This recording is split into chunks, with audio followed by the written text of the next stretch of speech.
I'd like to introduce you to what's improved at the Richard Dawkins Foundation, and that is Stephanie, because when I first met Stephanie, she was not Stephanie. And if you come to her session tomorrow, you'll find out more about that. These plugs are shameless. So, thank you. So yeah, we are going to talk about what's new and improved at RDF. But first, we want to show you kind of what's kind of stayed the same, and that's people's reactions to us and with Richard. A few years ago, I did a reading of some of the kind letters that I received, and there's been a fair demand for me to do another lot. So here's a second batch of charitable correspondence.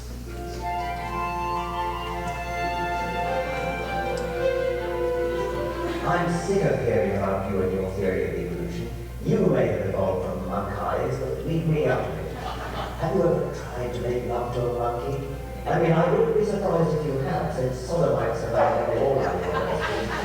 But either way, I hope you do get sodomized by satanic monkeys in hell.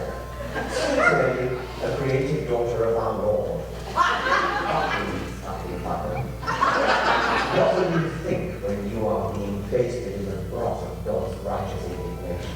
I look forward to observing from my post in heaven the exquisite tortures you will suffer in the hands of the just and loving God. God bless. God bless.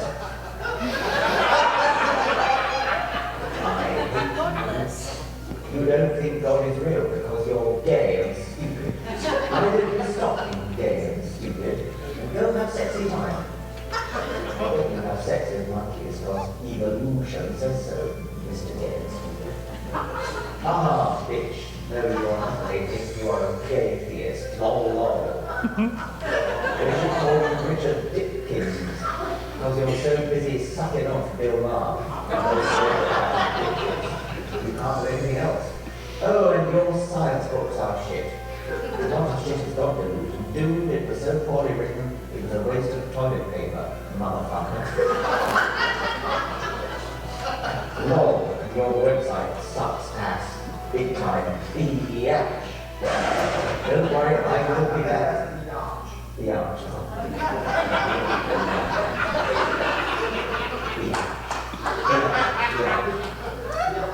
The arch.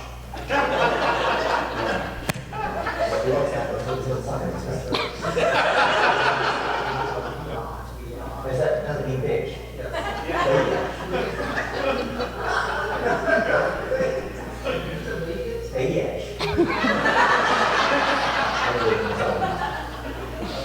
Lol, and your website sucks ass, big time biatch. Don't worry, I will be back, trolling your stupid ass website. Ha ha ha ha ha ha.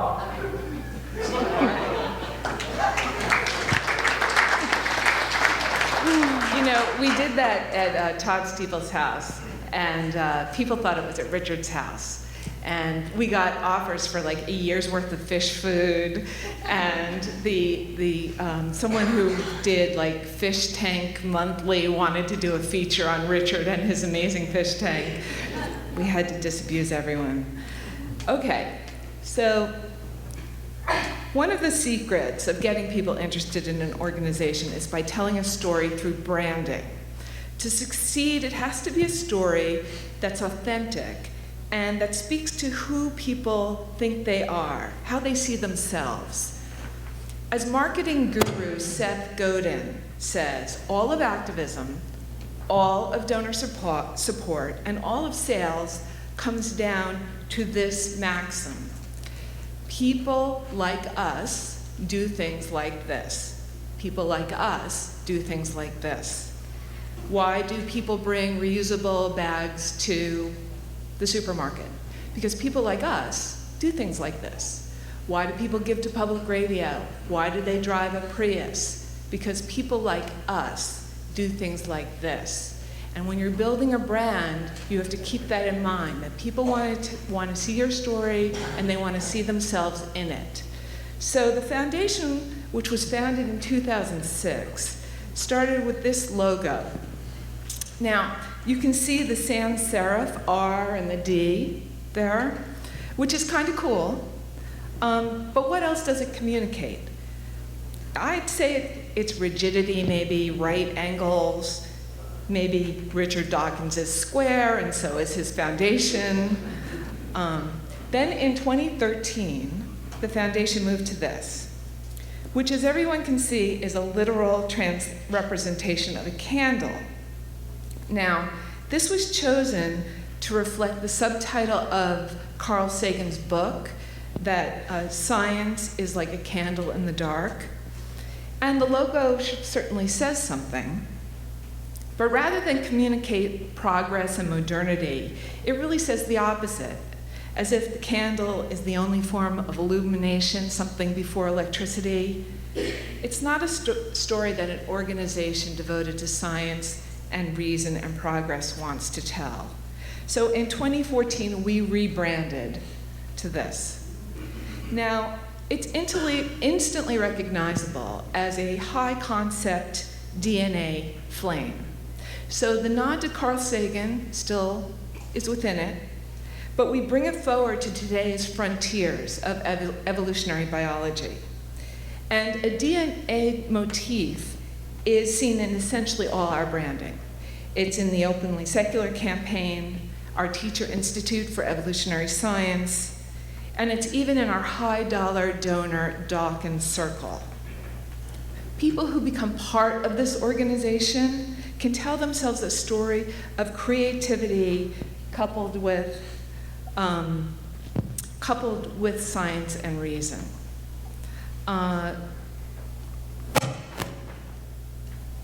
Now, we have a video for you. It's going to tell the RDF story. It's going to be in under 3 minutes, which is apparently, the average attention span of most people. Now, I know people in this room have a good half-hour attention span, and and we appreciate that. But this is a 3-minute video. We hope you like it, and more importantly, we hope that you see yourself in the story that we tell.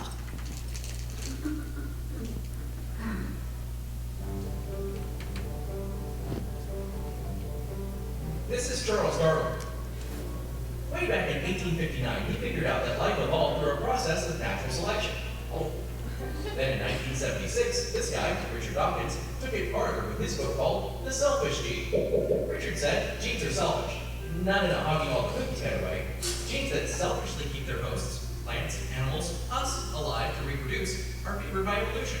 Then after many more books on evolution, Richard wrote The God Delusion. That really shook things up. Turns out people wanted to use critical thinking to evaluate their religious views. Richard showed them how. It was huge. How huge? So huge that he founded the Richard Dawkins Foundation for Reason and Science in the U.S. Why the U.S.? Here's why. Jerry Falwell, Pat Robertson, focus on the family. George W. Bush limits stem cell research.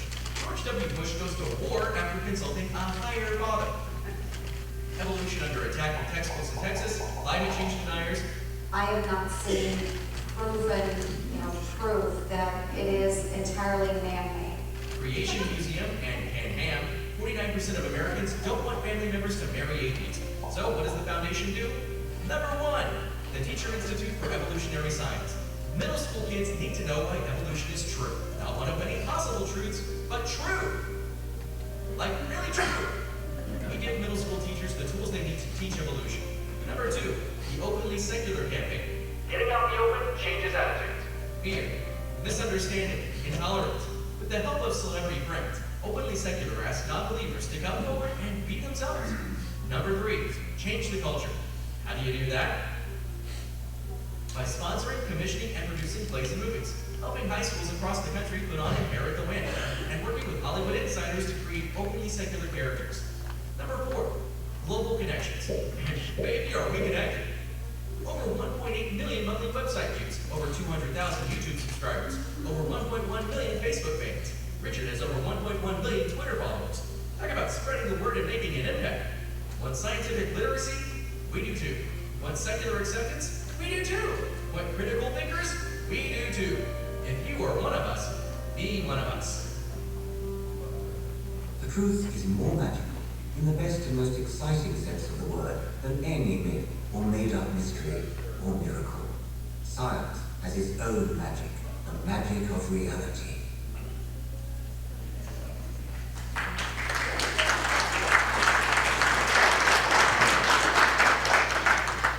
We like that video because, well, obviously, it's about us, and you guys too. So along with the branding, we had to kind of revamp our website. This is what it looked like in 2013. Yes, it's ugly, you can say it, it's fine, I understand. It was pretty stodgy, it didn't have the right stuff to it. It was gross here, right? Like it didn't do much, didn't say much, didn't really promote anything we're doing. Our new site, on the other hand, with our new branding, logged in, just so you can see that. It's fun, right? We have accounts on the website now that actually do stuff.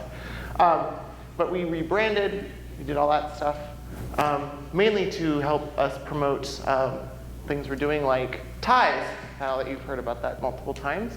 I wanted to keep showing you stuff about it. But we also added more content, specifically content from people you might know, like the Atheist Experience with Matt Dillahunty. Anyone know who Matt Dillahunty is? Yeah, that's awesome. The Armored Skeptic is one of our secular stars, as well as Hemet Mehta, Mr. Deity, Jacqueline Glenn, this no-name guy, Sam Harris. No one knows who he is. And JT Eberhard, who's going to debate Matt. And by the way, stop it. And by the way, he's going to win. I'm just letting you know now. We also have some great science sources, like Crash Course, and I fucking love science, as well as Physics Girl, who's awesome. She just got her stuff picked up by PBS. And we also have SciShow. Does anyone know SciShow? Yeah. With Hank Green? Yes, he's great. We also have Vic Stinger's old blog up still, because he was such a big part of the movement, and we didn't feel it, okay to delete his stuff, especially, so we're going to keep it up as long as we possibly can, or as long as Huffington Post keeps it up. And finally, we also have the National Center, okay, let's go, let's start again. Steph, you can do this. National Center for Science Education, which, as you know, has been a huge advocate of teaching evolution around the country. Okay. So we have a scary number for you, 43%. That's the percentage of Americans that tell pollsters that humans arrived on this earth fully formed within the last 10,000 years. 4 in 10 Americans do not believe in human evolution. And here's more scary for you. Penn State research found that between 17 and 21% of science teachers introduce creationism into the classroom. And a survey says that 25% of science teachers devote at least 1 or 2 classroom hours to creationism or intelligent design. That's all her, she did that. The Teacher Institute for Evolutionary Science is our answer to all this. TIES teaches middle school teachers who may not have a science background how to teach evolution to their students and to answer its critics. So we heard from Mary Martinez, who's an 8th grade science teacher in Miami-Dade County, Florida, and this is what she said. I am very concerned about parents calling me when I teach evolution. I wish I knew more about evolution so I can defend it. My degree is in elementary education, not science. This is the teacher TIES is designed to help. It's the 75 to 80% of science teachers who believe in evolution, but who don't have the knowledge, tools, or confidence they need to teach it. So TIES is organizing workshops around the country, and when teachers attend one of these workshops, they'll receive professional development credit by their district, and we are designing the curriculum to fit each individual state's science standards. Our TIES website has free online resources for teachers in this country and around the world. They can download a teacher PowerPoint, labs, tests, and other resources that will be effective in teaching evolution in their classroom. Our first workshop was held in Miami at a science museum. It was led by Bertha Vasquez, who is the director of our Teacher Institute, and she's an award-winning middle school science teacher in Florida. Every teacher that left Bertha's workshop left with classroom-ready materials downloaded into a thumb drive. And we now have 25 elite teachers around the country who are ready to put on workshops in their states. 90 years, it's been 90 years since the John Scopes trial. We are still debating the truth of this science. It is amazing. And that is why TIES is just such an essential program. So we kind of touched on openly secular a little bit, but given that we're in this room with lots of atheists, you might have a question about openly secular. Namely, why this is even a thing. Like, why do we even need it? Well, we're going to tell you why we need it. The numbers say that 45%, or not the numbers say, we are told that it is believed by 45% of the population that we are immoral. Maybe me, but not you guys. I probably am, though. And they also said that 69% of people said that in order to be truly American, trademark, that you need to believe in God. So I guess we're all getting our passports changed tomorrow, right? No? Okay. I didn't think so. I was just asking. And out of the 535 members of Congress, none of them feel comfortable enough to come out while in office. Sure, Barney Frank, don't anyone yell that out. I know. He didn't do it in office because he couldn't. Otherwise, he wouldn't be able to get elected. So why is all this so dangerous to us? Well, think about it, guys. If we elect people who say the Earth is 6,000 years old and deny climate change, what's going to happen to the country? But a politician who says that they subscribe to science and facts and evidence and an appreciation for the natural world that doesn't include a deity, they are precluded from even being elected. Now, thankfully, there's a few exceptions, but not enough exceptions. There needs to be about 20% of exceptions, since that's how many of the population we comprise, and we should be represented appropriately, right? Right, because numbers. Our openly secular campaign asks secular people to come forward. You guys, coming forward. Not backwards, not upwards, forward. And it's to help increase acceptance of secular people and also reduce the social stigma that is inculcated against us. Of course, coming out as an atheist isn't all that easy for some people, as shown in the next video.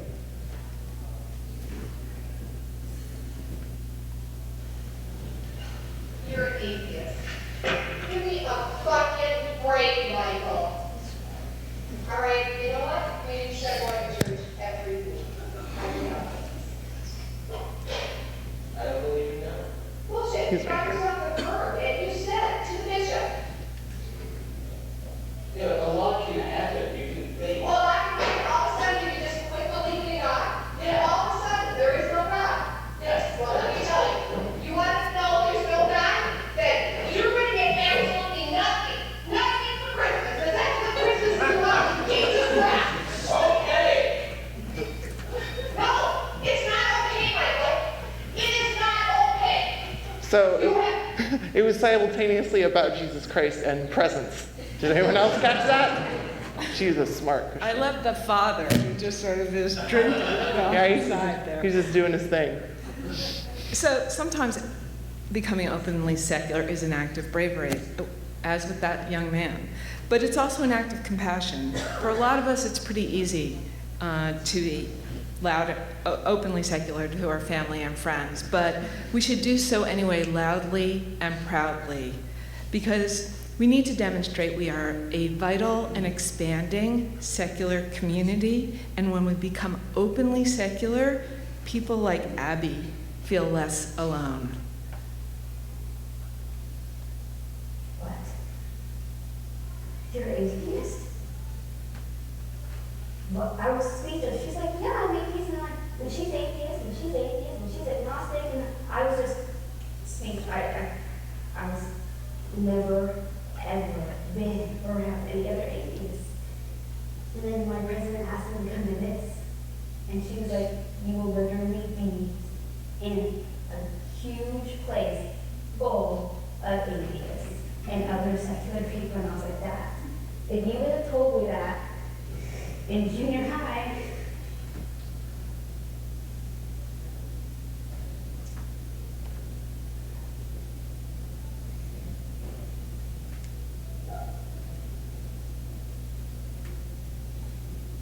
I'm very thankful to this place.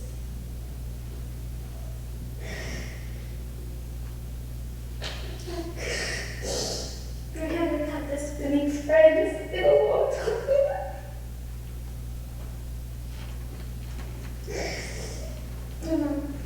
I can talk about what I want to talk about. I have these friends that think the same as me, and I don't have to worry about people saying awful things to me because I have all these people that have my back. Do you guys have Abby's back? You do? All right. When I sent that video to Richard Dawkins, he wrote me back, I think I'm in love. Makes me tear up a little bit every time I see it. So we have to get the word out. And the way to do that is with celebrities and role models. Of course, you know, our great friends in this community, Penn and Teller, were right there at the forefront, ready to make a great video for Openly Secular. And following on the heels of that, Bill Maher made a terrific video that went viral, and we're going to share this with you. Hi, I'm Penn and Teller, This is Teller, and both of us have been outspoken, out of the closet atheists for, I guess, our entire lives, right? Well, he was every time we denied it, and far be it from us to tell anybody what they should do. It's your own personal life, and you shouldn't feel that you need to come out and tell people you're an atheist. You can keep it quiet, you can go to church, you can sneak around, it won't do you any harm. Certainly, you're not going to be punished by the atheist God for not saying you're an atheist, not saying you're a heathen, not saying you're an apostate. But I just want to tell you that over the years, we've noticed it's like a lot of things, it's getting a lot better. We are really not punished very much for saying we're atheists. As a matter of fact, we've done pretty well, and it seems like people are getting more accepting. At least in this country, and more loving, at least in this country, there are more and more of us all the time. So please, if you're considering coming out and telling people you're an atheist, we'd like to know more. Penn and Teller, atheists. It's all right, we won't hear you. It's too fun. With the name Openly Secular, I said, hey, sign me up. That's for me. I'm openly secular. Now, it seems to me the most obvious decision a person could make in their life. Do I want to make real-world policy decided on the basis of proven facts and the outer reaches of where humans have gotten to do in science? Or do I want real-world decisions made based on ancient myths, written by men who didn't know what a germ or an atom was, or where the sun went at night? I picked choice A, science and facts. I want to do the smartest thing possible. Smart choices, I feel, have a greater chance of resulting in me being happy. I like happy. That is my goal. Not everybody feels this way, and that's okay too. But for the people who do see it that way, it's really important that you say so. So it's important if you are a secular person to stand up and say it's not okay to make decisions based on myths. Don't let it look like in America that the most reasonable, not to mention correct, fact-based argument is really the weird one. The one held by a tiny minority of misguided eggheads. No, secularists are bigger than that, way bigger. But you've got to show yourself. You might find you have more friends than you think.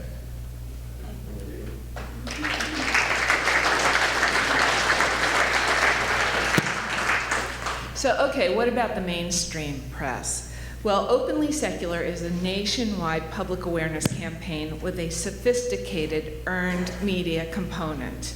Our first big hit was a New York Times piece that we pitched on the fact that 7 states have constitutional prohibitions against atheists holding elective office. And it was off a white paper that we also produced. Eventually, that led to a huge hit with CBS Sunday Morning, which featured Todd Stiefel, the campaign's chair, in a very long segment with Mo Rocca as the interviewer. And then the campaign got into sports. National Football League star Arian Foster of the Houston Texans did a 15-minute openly secular video and then spoke to ESPN magazine after we put them in touch. The story was so big that it dominated sports news the day it broke. There was even one headline calling Arian the bravest man in US sports. And just to show you how this campaign is building on itself, Arian openly credits watching the Bill Maher and the Penn and Teller videos as the reason he came forward. Yeah. Yep. We good? So this is the cover of the ESPN magazine, and it says, "The Confession of Arian Foster. I don't believe there is a God." And it's a very long article. You should look it up online if you haven't read it. And we're going to just show you one more openly secular video. It's my favorite. It's done by the Finnish symphonic rock group Nightwish. And the reason I love it is it shows just how creative this campaign can get.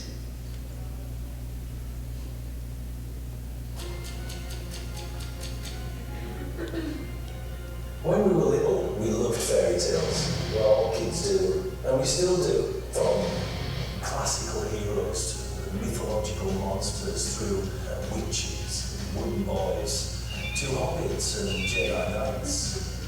Now, thanks to our adults, we learned that when things got a bit scary, difficult to understand, we could relax because they were just stories.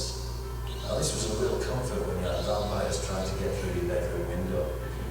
But some stories from old tribal traditions that were equally as fantastical, weird, and alarming were taught to us as real, which was incredibly confusing because we instinctively knew that there was no difference. But you have to trust the grown-ups in the world you're born into, and that's not easy. You see, it's really difficult to know where you are and what's going on while being obedient to both actual and imaginary things. Dragging the weight of this forced betrayal of our natural skepticism and sense of reason for decades can really do you in. It dulled our appreciation for the quite mystical beauty of life as it actually is, as shown by the glorious revelations of science. Through living with such denial, it's inevitable that we should end up swinging between sporadic bursts of happiness and misery and self-pity. Which gets really boring. Doubt and self-investigation are the tied bed sheets out of that dark prison. So now, rather than being confused, slightly angry, quietly terrified, we are happy people. So come on in, the water is fine. My name is Mr. Paul, and this is my good friend, Mr. Dillahunty, of the band Nightwish, and we are openly secular.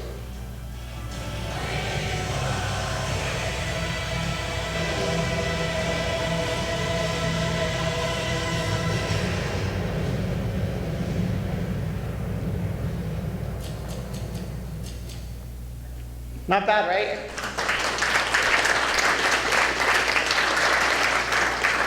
She got to go to their show in Philly. It was really, really, really, what's the, jealous? Jealous, yes, jealous.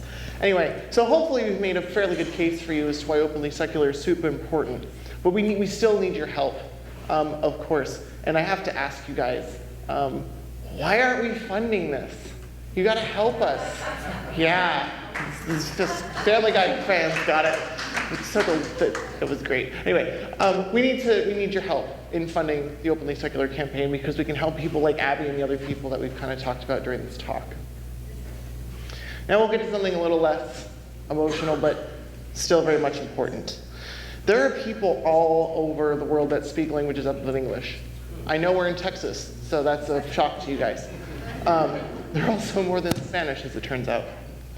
On our logo for the subtitles project that we are doing for our YouTube, you notice we have Portuguese, Russian, and Arabic. If Faisal's here, I want to just let you all know, he translated our Arabic for us on this slide, so thank you, Faisal. We also had an intern, right? We'll see him, don't worry. We also had an intern of ours do the Russian, and our program manager knows enough Portuguese to probably be wrong. But that said, we want to get those people who don't speak English, because all of our videos are in English. We want to get them the information they need to understand atheism and, more importantly, understand science. Sometimes the internet is the only lifeline some of these people have, right, to these resources. They might not know people that agree with them because they might live in Pakistan and ISIS is around the corner. That's not good, but if they have access.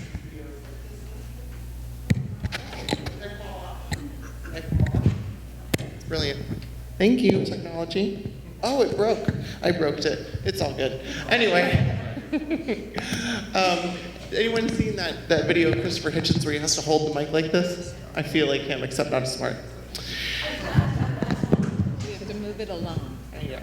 So, anyway, we want to get those people this information. We need to. But how are we going to do that? Well, we're going to help translate all 133 videos of our YouTube channel. We're going to transcribe them. Thank you, sweetie. You're going to want to shut this one off here in a second. We need to get them transcribed into English first, and we've gotten 31 of them done so far, which is amazing. It's been great. But we need more, and that's where you guys come in. We need your help doing this. Not only do these transcriptions help, the English transcriptions help us translate them into other languages. That's how we're doing it. It makes sense, right? But it also helps the hearing impaired, which also need access to this stuff. And unfortunately, machine translation isn't all that great if you've ever used, I don't know, Google Translate literally ever. But if you speak a language other than English, or if you speak English and that's all you speak, we still need your help. Okay? If you want to help us transcribe these videos, go to your nearest email browser program, and type in dave@richarddawkins.net, and then go to the subject line and say, Dave, I want to help with the subtitles project. Steph sent us, she's mean, and she made us do it. So it's a long subject line, but you can do it. You can help us get the rest of these videos done, which would be amazing. Right now we've got plenty we're starting a bunch in Russian. We are, thankfully, we have about 4 or 5 translators into Arabic. But we still need stuff transcribed, and if you guys can help us with that, that'd be wonderful. We're not just doing Portuguese and Russian and Arabic. We're looking at, we're Hindu and Pashtun and Urdu, and we would love to make these videos available to people in the remotest and darkest parts of the world. People who don't have access to secularism or science information except through the portal of their internet browser. Okay. So the mission of the Richard Dawkins Foundation for Reason and Science is simple. It's to promote a more scientifically literate and secular world. It's to breathe life to Richard's work of educating people on the wonders and beauty of science and the need for evidence before supernatural claims should be believed. Teaching the value of science and advancing secularism are not separate goals, but interrelated and mutually reinforcing. As Richard says, the real savior of mankind is critical thinking. We at the Foundation promote respect for people who hold critical thinking as a cherished personal value. And we invite you all to join our efforts. We're leaving you with one final, very short video in which Richard is responding to a question on whether faith in science is just swapping out one kind of belief for another. Okay, so the question is about the nature of scientific evidence.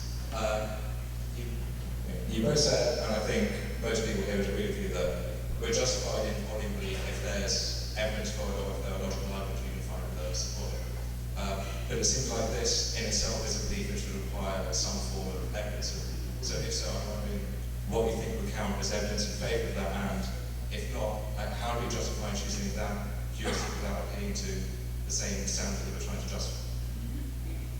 So how do we justify, as it were, faith that science gives the truth? Is that yes? What he said. It works. It works.